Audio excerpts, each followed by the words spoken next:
사도신경.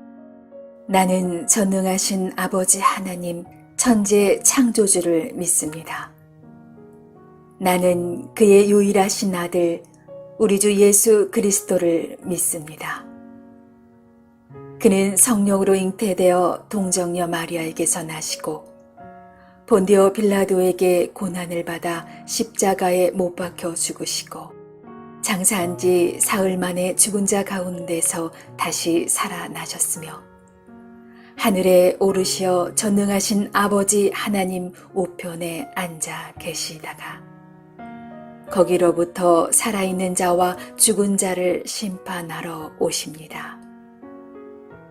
나는 성령을 믿으며 거룩한 공교회와 성도의 교제와 죄를 용서받는 것과 몸의 부활과 영생을 믿습니다. 아멘.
그러므로 내가 너희에게 이르노니 사람에 대한 모든 죄와 모독은 사하심을 얻되 성령을 모독하는 것은 사하심을 얻지 못하겠고 또 누구든지 말로 인자를 거역하면 사하심을 얻되 누구든지 말로 성령을 거역하면 이 세상과 오는 세상에서도 사하심을 얻지 못하리라.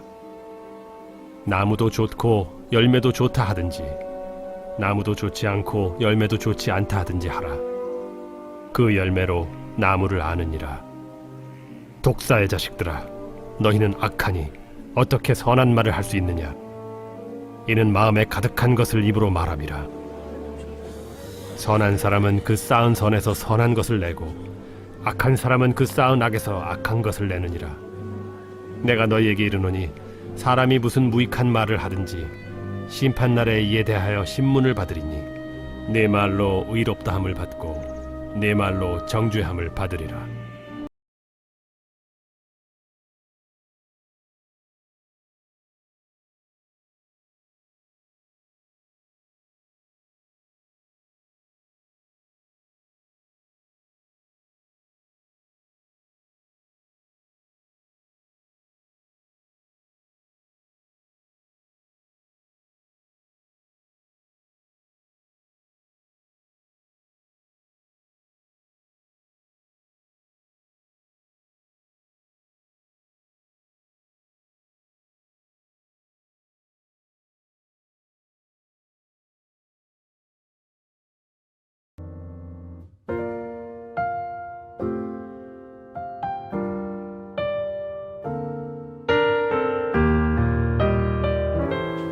샬롬. 새롭게 시작하는 한 주 하나님의 은혜와 평강이 우리 삶에 가득하고 넘칠 수 있기를 원합니다. 오늘 함께 읽은 말씀 32절에 누구든지 말로 성령을 거역하면 이 세상과 오는 세상에서도 사하심을 얻지 못하리라 그랬습니다. 많은 성도들이 이 말씀을 대할 때 은연중에 걱정을 불러일으키는 것을 볼 수 있습니다. 혹시 내가 이렇게 사하심을 얻지 못하는 죄를 범하진 않았는가 걱정하는 것이죠. 이것을 어떻게 우리가 알아볼 수 있을까요? 성경 전체를 통해서 계시된 하나님의 인자와 자비, 그리고 놀라운 은혜의 베푸심을 볼 때, 그리고 구원의 불변성을 비추어 볼 때, 내가 혹시 사하심을 얻지 못하는 죄를 짓지 않았을까 걱정하는 것은 오히려 그런 죄를 짓지 않은 증거다라고 볼 수 있습니다. 그러니까 걱정하지 않으셔도 됩니다.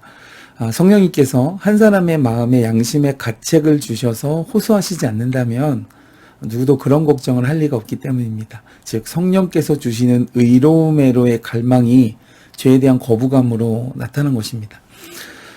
성경은 무엇에 관해서든 하나님께 용서를 구하면 누구에게나 은혜의 속죄를 통해서 사하심이 주어진다라고 말씀합니다.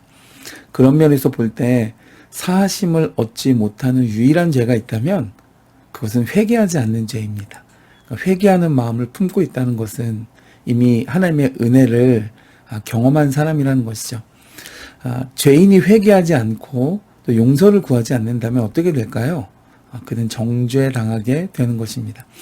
바리새인들은 앞서 24절에서 성령의 능력으로 일어난 예수님의 치유 사역을 사탄의 것으로 돌림으로써 하나님을 모독했습니다. 그런데 이런 식으로 예수님에 대해 오해하는 것은 얼마든지 용서받을 수 있는 행위입니다. 예수님의 인간으로서의 그 외적인 모습과 그분이 이 땅에 임마누엘 하신 하나님이라는 사실을 깨달아가는 과정에서 겪을 수 있는 여러 혼란들을 생각해 보면 누구나 처음 믿음을 갖기 전에는 예수님을 성인군자 정도로 생각하기 마련입니다. 저는 학교에서 윤리를 배울 때에 세계의 4대 성인 중에 예수님이 들어갔었습니다. 그래서 어떤 분들은 교회가 헌금만 강요하는 사기꾼 집단처럼 말하는 분도 제가 직접 말을 들어보았습니다. 그런가 하면 제가 아는 목사님 한 분은 원래 아주 큰 타종교의 지성 넘치는 학자이자 실력자였습니다. 그분과 종교적인 논쟁을 하면 아주 곤란에 처해질 정도로 정말 똑똑한 그런 승려였습니다. 그분은 자신의 종교적 입장에서 기독교를 아주 신랄하게 비판하기도 했고, 제가 느끼기에는 오늘 말씀의 바리새인들보다도 훨씬 더 설득력 있게 종교적인 의견을 피력하기 시작하면 감히 맞설 사람이 없을 정도였습니다.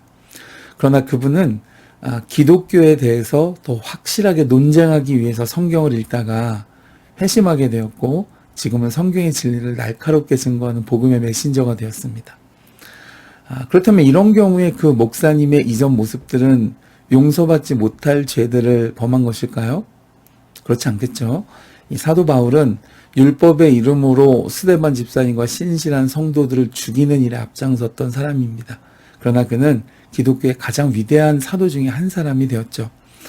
오늘 말씀에 사하심을 받지 못하는 죄, 이것의 본질은 예수님께서 그리스도라는 명백한 증거를 앞에 두고도 그리스도를 거절하는 것입니다.